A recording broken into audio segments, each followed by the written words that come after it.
Hi everyone, what we're going to talk about today is the squat. The squat is probably the most commonly prescribed exercise within exercise programs all over the world, and it's certainly one that's going to feature in a lot of the programs that you're writing for your clients. The squat is a very versatile exercise with a whole range of different versions that mean that it is appropriate for clients at different levels, abilities, and aiming for different goals. The first thing that we're going to do is take a look at the different types of squats that there are available, and then we're going to break down some of the key technical aspects of that lift. The starting point for a squat is a bodyweight squat. It makes perfect sense to start here due to the absence of an external load that may make the lift more dangerous, and this is the version of the exercise that every client should aim to master before they progress onto any external loading. From there we can progress to a goblet squat. Goblet squat does require some external loading, generally in the form of a dumbbell or a kettlebell, which is positioned to the front of the body. Once the client has mastered that lift, then we can progress on to the barbell. Now, we don't just need to go straight into a barbell back squat. What we can do is do a barbell back squat with a box where the client is going to have a reference point at the bottom position and a bit of support at that bottom position whilst they adjust to and get accustomed to this larger external load. Once we're comfortable that the client is confident in that bottom position of the squat, we can remove that box and get the client to perform that barbell back squat, generally in a high bar position. From there, we may choose to progress to a low bar position, which generally will allow the client to lift a little bit more, but it does take some getting used to. And we also have front squat and overhead squat options. The order in which I've shared those different versions of the exercise would generally be considered the continuum that you would follow. However, there are always going to be circumstances that may lead to you jumping ahead or not progressing as far through, depending on the goals and ability of the client that's standing in front of you. I want to now progress on to look at the technical model for a body weight squat.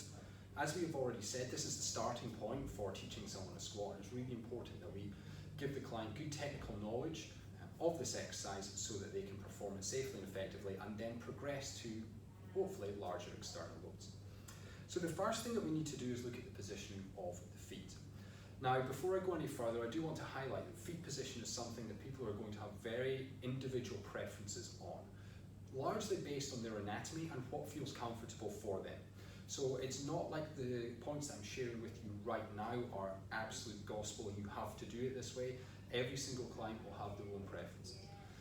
When working with the general population, probably the most commonly used cues are to have feet at shoulder width apart and have toes pointing 10 to 2 in the clock face. As I said, you're going to have clients who will prefer to stand with toes pointing forwards, some with their toes pointing out, some will prefer different widths of stance as well. But a good starting point is to say shoulder width apart, 10 to 2 in the clock face. The bodyweight squat, the next thing I then need to do is set my key postural cues. Postural cues are something that you're going to refer to throughout almost every exercise that you're teaching, but those are chest up, shoulders down and back, looking forwards, tight through the trunk, and squeeze the glutes. Those postural cues should be reiterated as often as you possibly can. From there, I'm largely in a position where I'm ready to squat. So the next thing I would do is take a big deep breath in, fill up my lungs, and then commence the squat. The way that I initiate the squat is to break at the hips and bend the knees, largely at the same time. Okay, we look to do those things at the same time. If I do one too much before the other, I end up with a little bit of an unusual weight distribution pattern in my foot. I kind of want the weight to be evenly distributed throughout the foot when I squat down and then stand back up. And if I break at the hips and bend the knees at the same time, then that will allow me to do that. So once I've done that, I am then going to drop down into the squat. When I'm dropping down into the squat, I want to make sure that my knees are tracking in line with where I've positioned my toes. So if I've gone with a 10 to 2 stance, then my knees should go at 10 to 2 as well. I'm going to continue to drop down into the squat at this point, largely holding the breath in that I've taken, until I get to the point that's safe for me to squat down to. This is again something that's going to vary for every single client that you've got, based on their anatomy, their mobility, and just how comfortable and confident they feel in the movement. Of course, we are aiming to break parallel if we can, but this is not something every client will be capable of doing. At FI Fit Nation, we like to use the reference point of watching what the lumbar spine is doing. So lumbar spine should have that natural lordotic curve, and that is a curve that I want to maintain throughout the duration of the lift through the use of the postural cues So as I squat down, that is the main area that I'm watching. Now, I am capable of, I have mobility enough to sit all the way down here, but as you can hopefully see from this video, I've completely lost my lumbar curve. Okay? So this is not a safe squatting position for me. For me, I can just about get to parallel whilst maintaining that lumbar curve. So ideally, you're going to have a position where the lumbar curve is maintained and you've achieved the depth of the squat that you're looking for.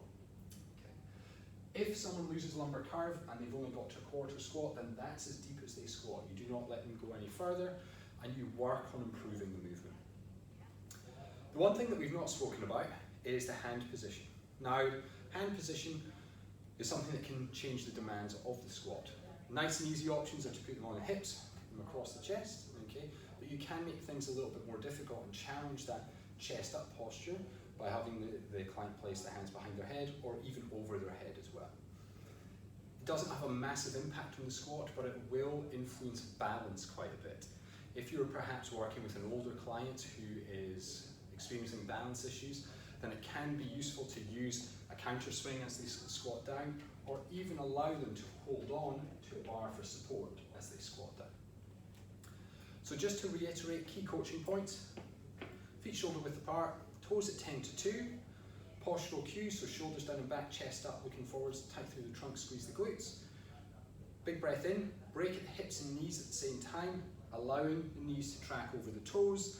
Keep squatting down to a safe depth for you, remembering that the lumbar spine is the reference point for that, and then from there, driving out of that bottom position of the squat, squeezing the glutes at the top of the lift. Make sure that your clients master these key technical aspects before you move on to any of the other externally loaded squat versions.